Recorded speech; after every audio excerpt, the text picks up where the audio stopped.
Bom, eu quero continuar a mensagem da semana passada. Quem estava aqui, eu preguei sobre a sabedoria. E eu te desafiei a convidar a sabedoria para dançar. Talvez você não sabe dançar. Pode dizer assim, eu aprendi a dançar na igreja. A ser conduzir a vida no ritmo da sabedoria de Deus. Você trouxe Bíblia em Provérbios, capítulo 3. Nós vamos ler do verso 1 ao 12. Meu filho, não se esqueça da minha lei, mas guarde no coração os meus mandamentos, pois eles prolongarão sua vida por muitos anos e darão a você prosperidade e paz. Que o amor e a fidelidade jamais o abandonem. Prenda-os ao redor do seu pescoço, escreva-os na tábua do seu coração. Então você terá o favor de Deus e dos homens e boa reputação. Confie no Senhor de todo o seu coração. Não se apoie em seu próprio entendimento. Reconheça o Senhor em todos os seus caminhos e Ele endireitará as suas veredas. Não seja sábio aos seus próprios olhos. Tema o Senhor e evite o mal. Isso dará a você saúde ao corpo, vigor aos ossos. Honre ao Senhor com todos os seus recursos e com os primeiros frutos de suas plantações. E os seus celeiros ficarão plenamente cheios. Seus barris transbordarão de vinho. Meu filho, não despreze a disciplina do Senhor, nem se magoe com a sua repreensão, pois o Senhor disciplina quem ama, assim como o pai faz ao filho de quem deseja o bem. Bom, nós aprendemos semana passada que a sabedoria na perspectiva bíblica, ela é uma pessoa. A Bíblia personifica a sabedoria para nós. Em Provérbios capítulo 1, a Bíblia vai dizer que a sabedoria, ela grita nas praças, ela conversa nas ruas, ela ensina nas portas da cidade. A Bíblia vai dizer em Provérbios 9, que a sabedoria de Deus, ela constrói casas e ela prepara banquetes. No texto que acabamos de ler, em Provérbios 3, ela aparece aqui lançando os fundamentos da terra, pondo o céu no seu lugar e fazendo as nuvens gotejarem o orvalho.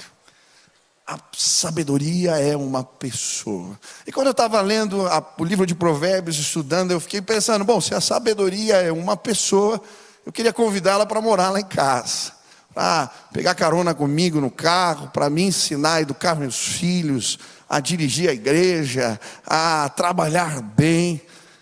E quando todo mundo estava dormindo, eu desci e fiz uma oração, na verdade.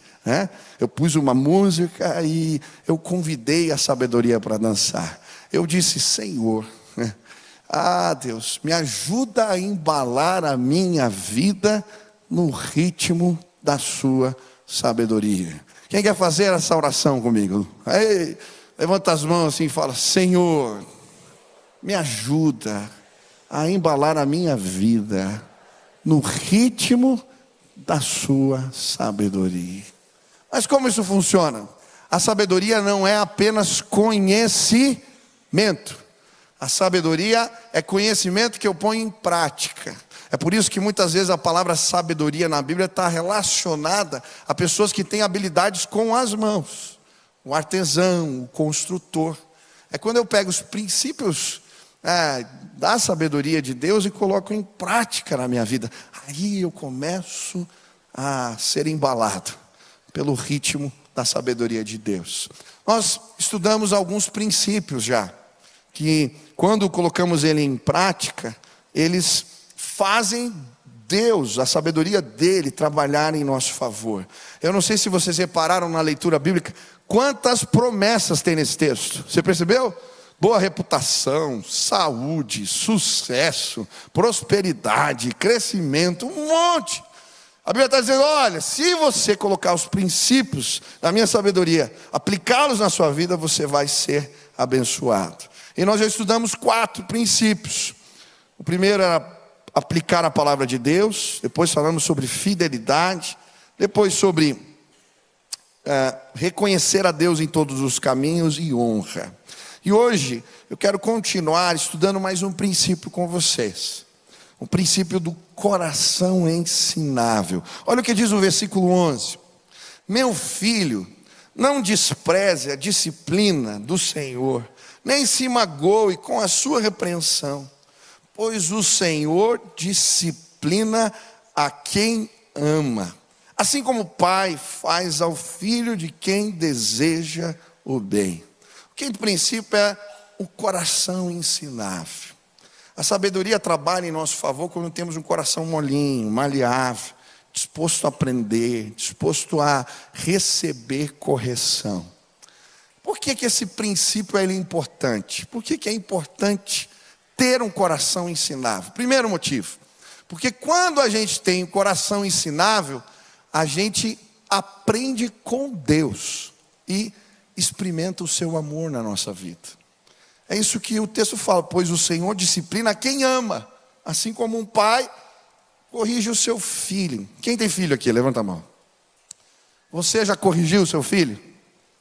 Se não corrigiu, eu vou brigar com você. Por que você corrigiu o seu filho?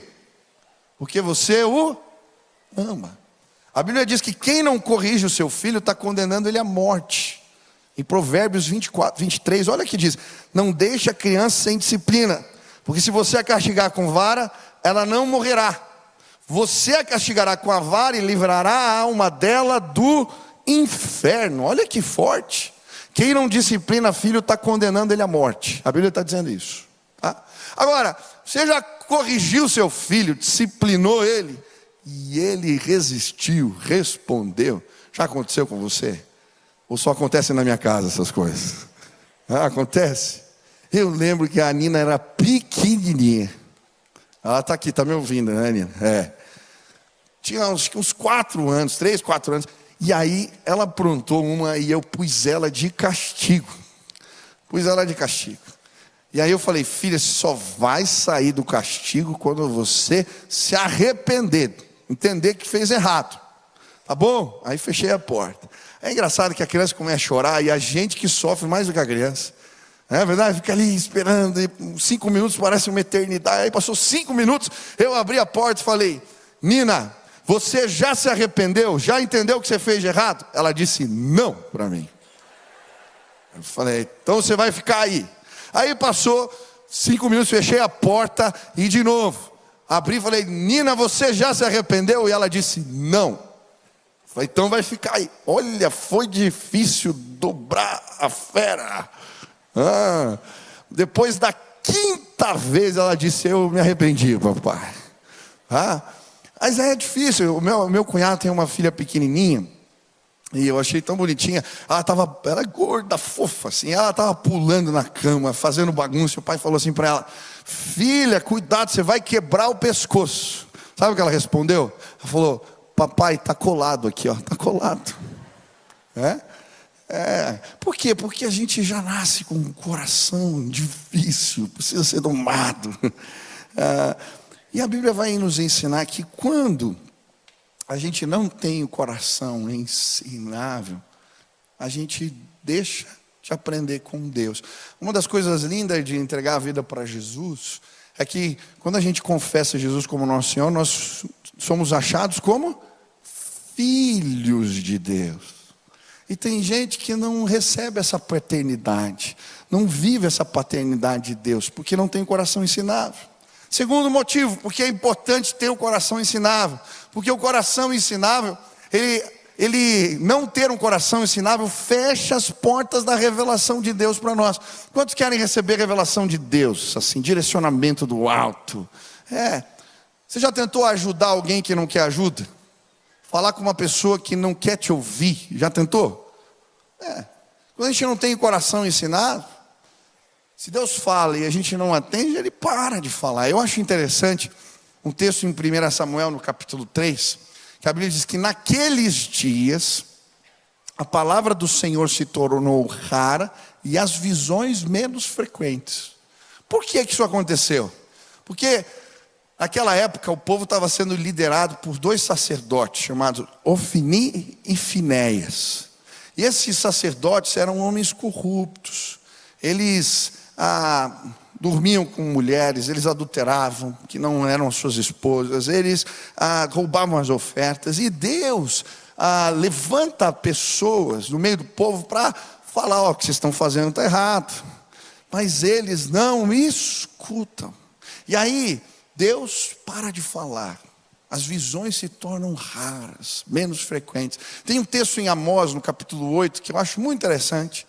A Bíblia vai dizer assim, que vai chegar um tempo onde as pessoas não vão ter fome de comida, de pão e sede de água, mas elas terão fome da palavra revelada de Deus. Por quê?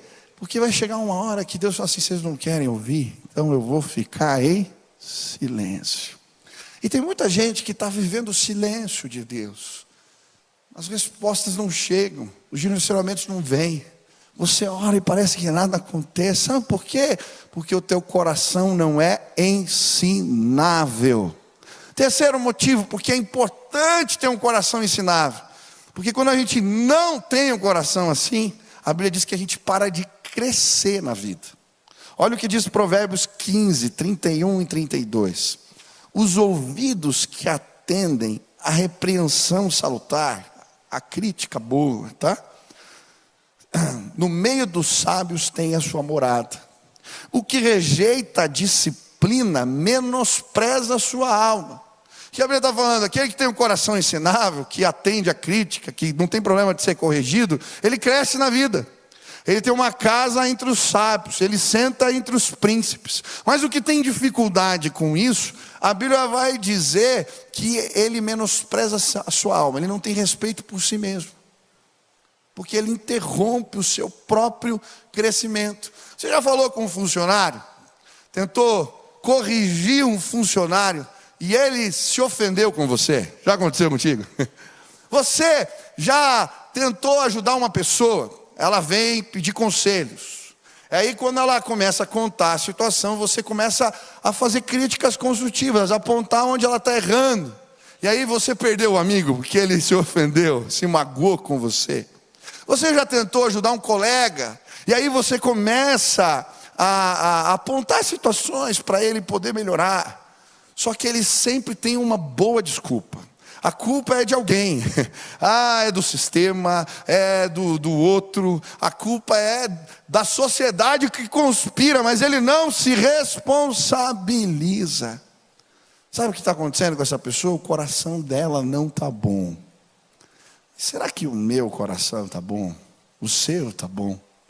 Como é que você reage com as críticas? Você se ofende? Você tem boas desculpas? Você retruca e fica bravo? Como é que está teu coração? A Bíblia diz em Provérbios 4 que a gente tem que guardar o nosso coração, porque dele depende toda a nossa vida. Mas pastor, como é que eu sei se o meu coração é ensinável ou não? Se o meu coração está bom ou não? Espiritualmente saudável ou não? Nesse texto a Bíblia vai apontar para nós dois indicadores. Quem já fez teste do coração?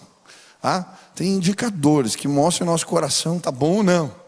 E aqui a Bíblia vai apontar para nós dois indicadores que nos ajudam a avaliar o nosso coração.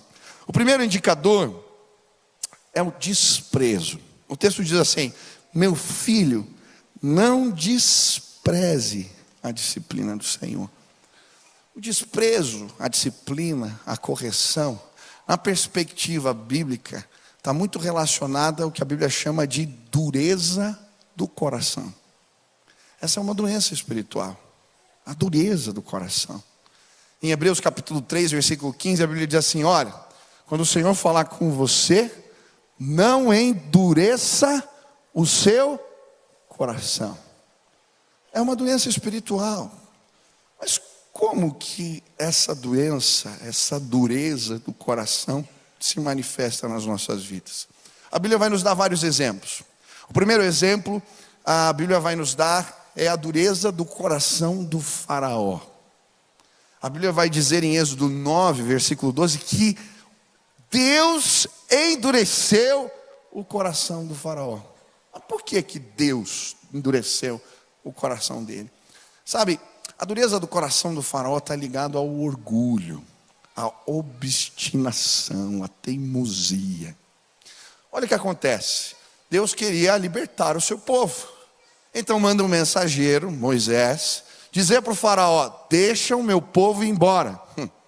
E aí ele vai e fala com o faraó uma vez. O faraó não libera. E aí vem uma praga. E aí Moisés volta, e vem a segunda praga, e vem a terceira praga.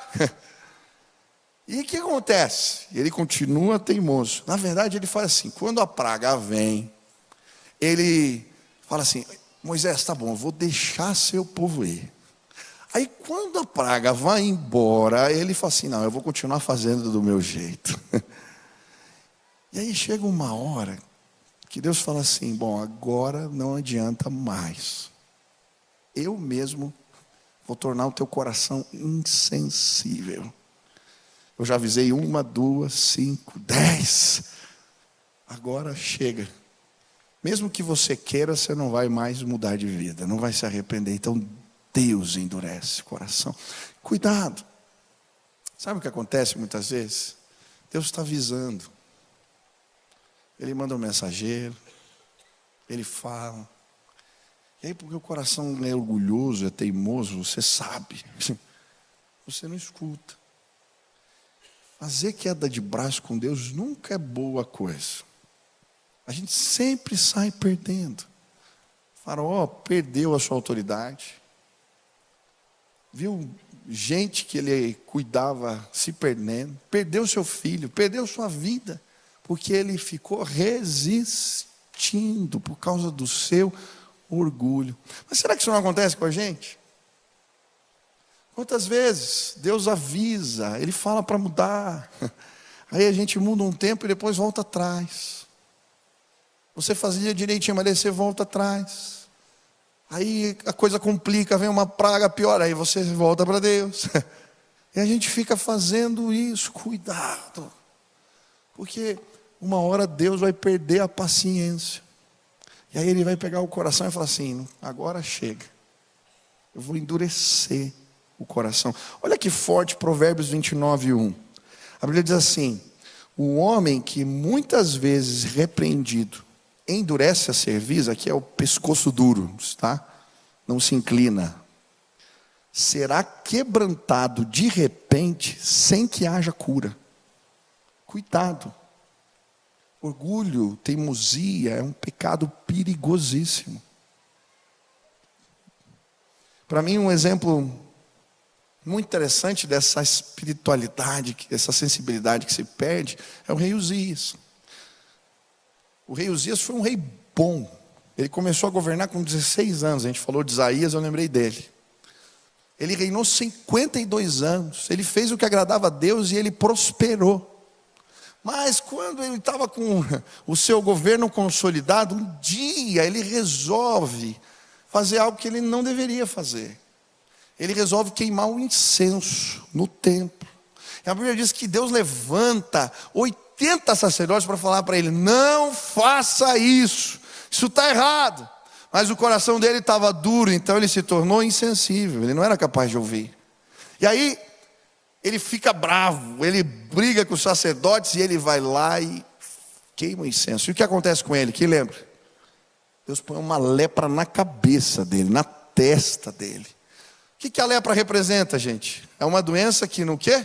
Nos torna insensíveis. É como se Deus estivesse assim, colocando na cara dele, estampado: ó, você, por causa do seu orgulho, perdeu a sensibilidade espiritual. É isso que o pecado produz na nossa vida. Quando a gente cai a primeira vez, Deus vai lá, avisa, aí a gente chora, a gente se arrepende. Mas aí a gente cai de novo. A gente sabe que está errado.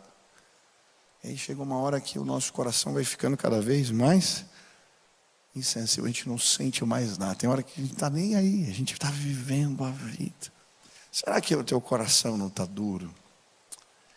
Será que a obstinação não chegou, o orgulho não bateu na porta do teu coração? Será que você já foi ensinável, mas você deixou de ser, porque Deus te abençoou? Será que isso não aconteceu com você? Mas como é que eu sei? Quanto tempo que você não chora pelos teus pecados? Há quanto tempo que você não é convencido de que tem coisas na sua vida que você precisa melhorar, arrumar? Você não tem nada para arrumar, meu amigo, você parou de crescer. Há quanto tempo você não se coloca na presença de Deus e deixa Ele te sondar de verdade? Você tem tido dificuldade para ouvir as pessoas, os conselhos daqueles que te amam? Talvez teu coração não esteja bom. Eu lembro de uma historinha que eu ouvi, uma ilustração, o pastor Abe Uber contou, e eu achei tão forte. Ele disse assim: pergunta para o orgulhoso qual é o motivo do sucesso dele.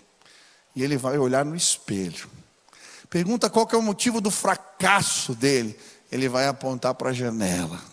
Pergunta para o humilde qual é o motivo do seu sucesso. Ele vai apontar para a janela. Qual é o motivo do seu fracasso? Ele vai apontar para o espelho. Quem quer crescer aqui na vida, se responsabiliza, se avalia, melhora. Todos nós precisamos ser corrigidos por Deus. Amém? Segunda forma, que a dureza do coração, ela se manifesta, essa doença espiritual. Aí tem a ver com incredulidade. A Bíblia vai falar da dureza do coração do povo de Israel em Meribá. Olha o que diz o texto no Salmo 95, no versículo 8. Não endureçais o coração como em Meribá. O que aconteceu em Meribá? Que lugar é esse? Meribá significa contenda, lugar de confusão. Moisés dá esse nome a esse lugar porque quando ele estava em Meribá, acabou a água. E aí o povo começa a reclamar, começa a brigar com Moisés. Eles ameaçam até apedrejá-lo. Então ele chama esse lugar de Meribá, lugar de confusão.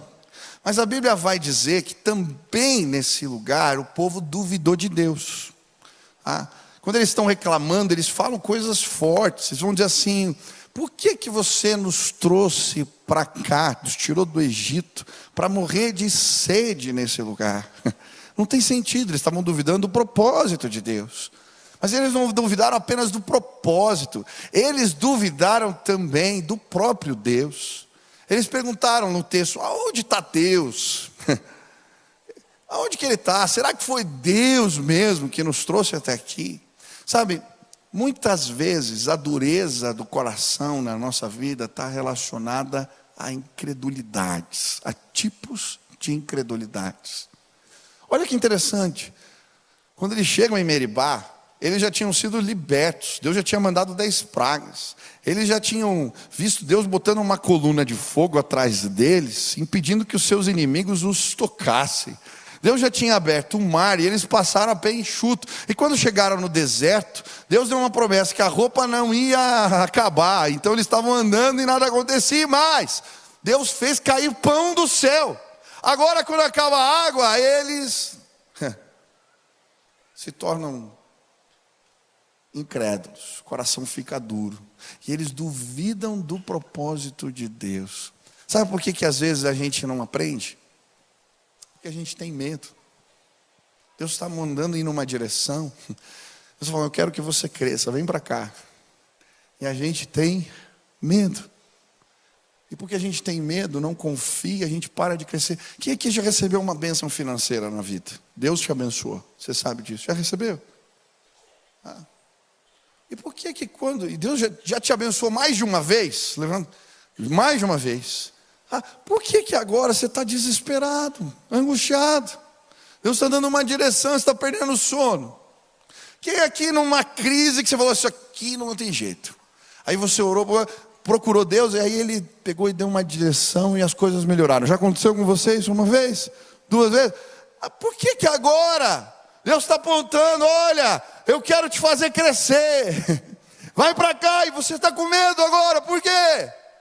Sabe, esses dias eu me vi com o coração pesado, estava ansioso, não conseguia dormir. Sabe por quê? Porque meu coração estava duro. Começou a chegar as demandas e eu desesperei. E Deus foi falar para mim: ei, cara, eu já fiz tantas vezes, você está com medo do quê? Eu vou fazer de novo, e vou fazer mais uma vez, porque eu prometi para você a terra prometida. Olha lá o que eu te falei. Eu fui pegar meus cadernos antigos para ler, e aquietar meu coração. Ei, para de ser duro de coração.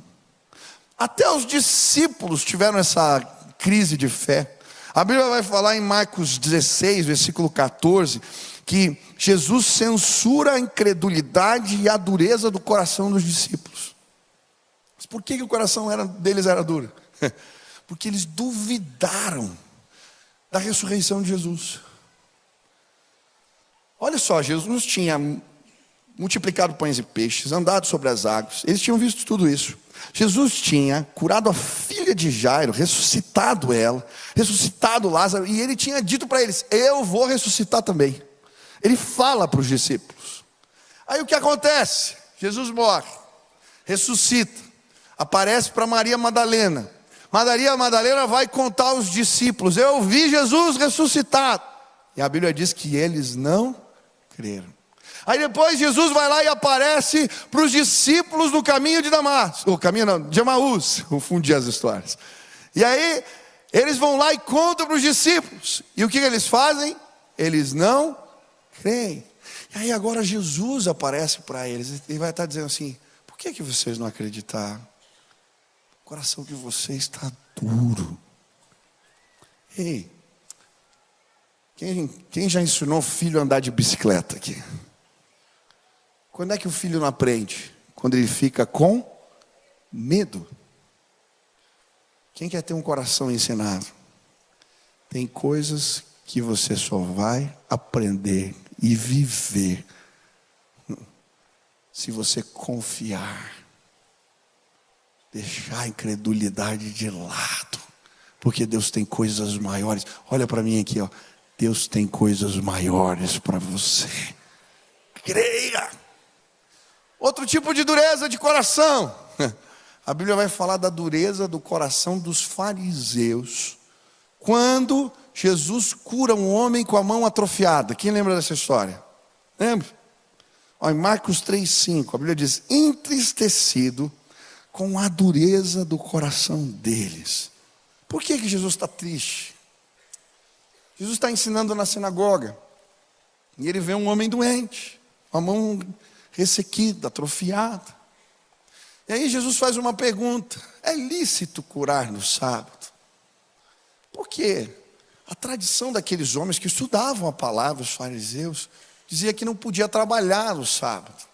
E eles achavam que curar pessoas no sábado era trabalho. E aí Jesus está explicando: vocês estão entendendo a lei errada. A gente pode fazer o bem qualquer dia. Qualquer dia. Deus não nos proíbe de fazer o bem para os outros em nenhum dia, inclusive no sábado. E aí então o que Jesus faz? Ele chama o homem com a mão atrofiada e cura. Eles viram o braço do homem, tá, sendo curado diante dos olhos deles. Mas por que eles não creram? Porque o coração estava duro. E aí tem um outro tipo de dureza de coração que tem a ver com legalismo. É quando eu estou tão apegado às minhas tradições de fé, que mesmo que Deus sinalize, eu não consigo entender. Porque eu estou preso às minhas tradições. E aí Jesus está falando: ei, tem coisas novas. Tem coisas na minha palavra que você não conhece. Tem milagres que eu quero fazer na tua vida, mas você está preso nessas tradições. Tem tanta gente preso nas suas tradições e não consegue viver o novo de Deus, porque o coração está duro. Tanta gente. Tá? Isso acontece. Eu estava lendo um livro, Deus Desconhecido, e ele fala que 2 testemunhas de Jeová bateram na porta da sua casa para evangelizar. E o pastor senta com eles e eles acreditam que o arcanjo Miguel e Jesus, eles são a mesma pessoa. E ele começa a explicar, abre a Bíblia em Daniel e mostra o texto que fala dos príncipes, né? Das hierarquias dos anjos, e fala que os príncipes superiores. Aí ele fala do príncipe da Grécia, da Pérsia. Fala, tá vendo? Tem outros como o arcanjo Miguel. E os homens ficam confusos.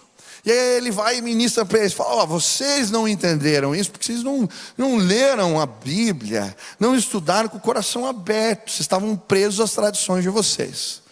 Os homens saem, e ele fica com a Bíblia aberta. E aí Deus fala, e você também não está preso às suas tradições? Será que você não precisa fazer uma revisão? Nós ficamos presos. Eu lembro quando eu fui contar algumas experiências que eu tinha vivido para um pastor, para um líder, há muitos anos atrás. Ele disse que aquilo não era possível, porque as suas tradições o impediam de entender aquelas coisas. Eu também vejo todos os dias pessoas, o louvor pode chegar aqui, eu já vou encerrar, que tem dificuldade de abraçar a fé.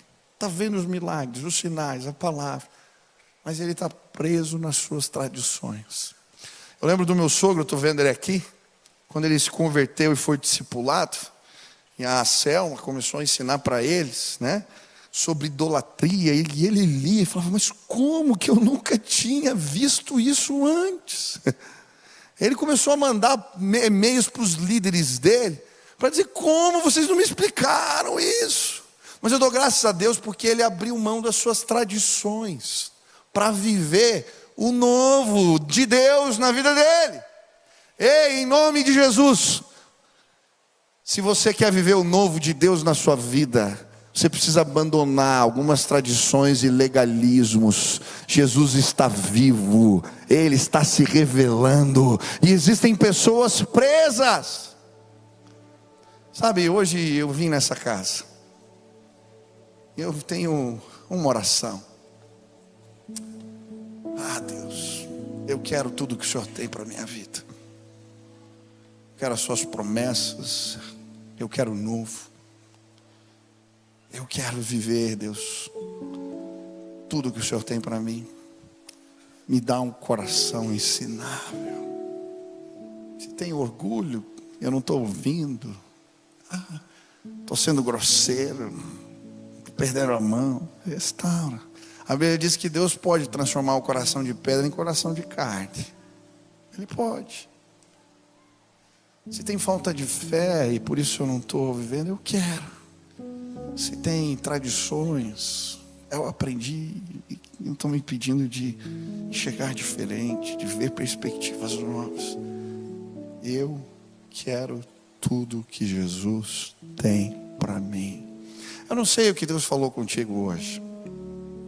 Eu não sei o que você está vendo no espelho, o que você está vendo na janela. Eu não sei o que o exame do coração, o desprezo, mostrou para você. Se resistir à palavra. Pastor, mas você disse que tinha outro indicador. Vou falar hoje à noite, que é a mágoa. Eu vou explicar. Mas se hoje você está querendo pedir para Deus, me dá um coração molinho, um coração ensinável. Eu não quero ficar dando desculpas. Eu não quero resistir. Eu não quero me ofender quando me ajudam a crescer.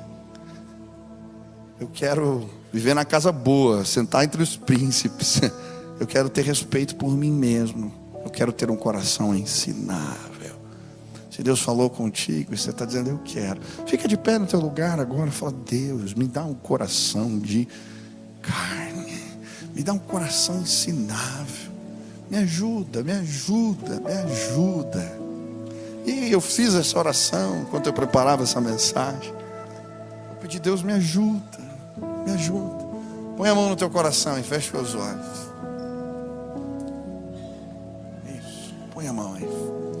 Fala, Deus, me mostra como está meu coração. Se tem orgulho, se tem dureza. Ele é fruto de teimosia. O que é, Deus? Falta de fé. O meu legalismo. O que é? Eu quero um coração puro que te agrade. Feche seus olhos e comece a pedir, Deus, me dá um coração puro. Me dá um coração maleável, ensinável. quero crescer na vida, eu quero mais de Ti. Feche os seus olhos, clama, Deus, me dá um coração assim. Pai, quero me ajuntar aos meus irmãos agora e pedir, Deus, juntamente com eles, que o Senhor quebrante os nossos corações. A Tua palavra diz que o Senhor não despreza aquele que tem um coração quebrantado, contrito, humilde, ensinável. Por isso, se existe qualquer tipo de dureza no nosso coração, nos constrange, Pai. Nos ajuda a olhar para os últimos dias, para os últimos meses e identificar. Queremos melhorar, queremos crescer. Nos dá um coração, Deus.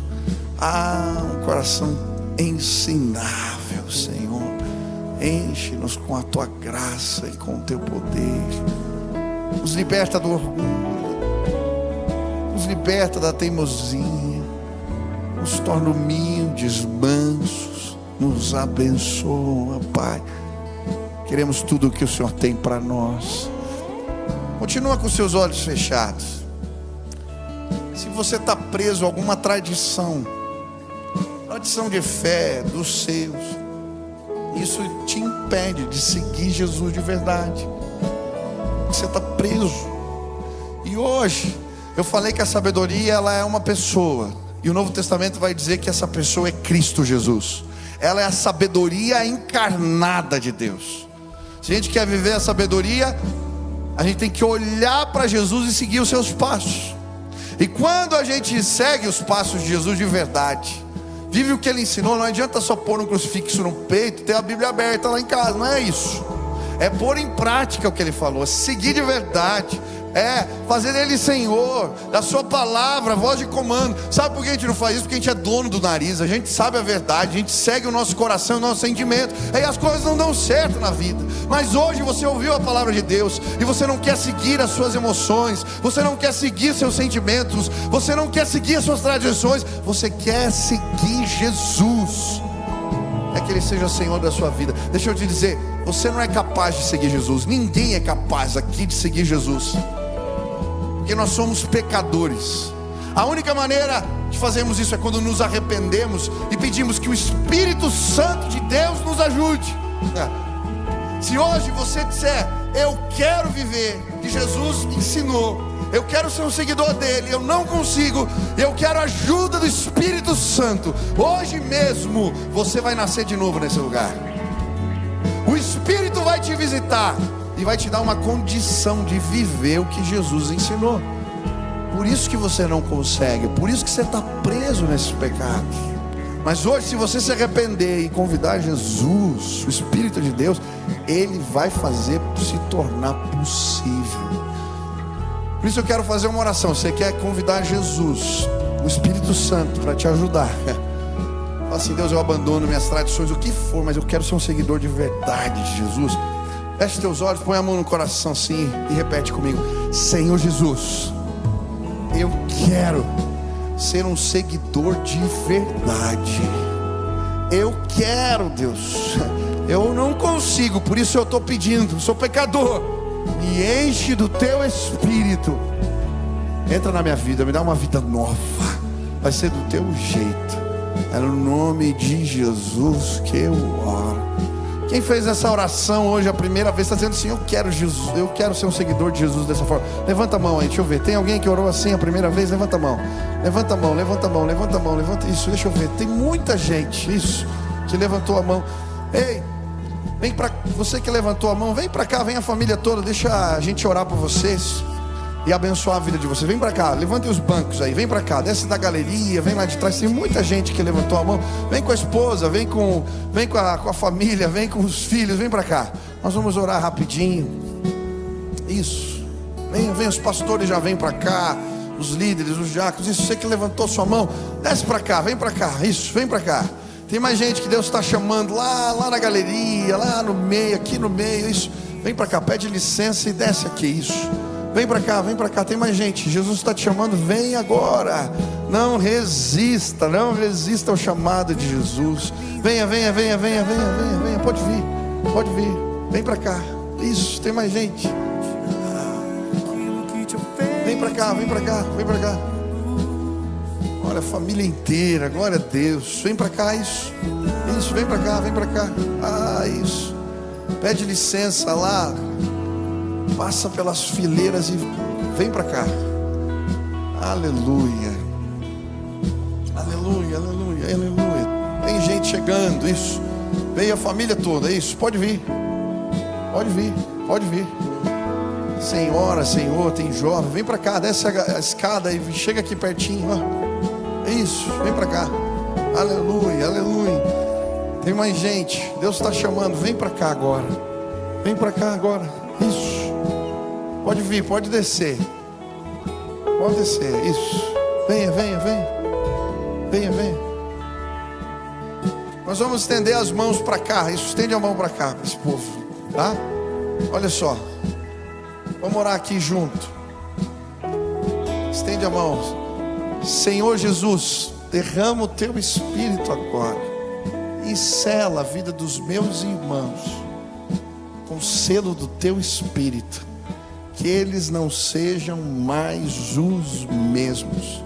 Que a tua presença os acompanhe, os abençoe.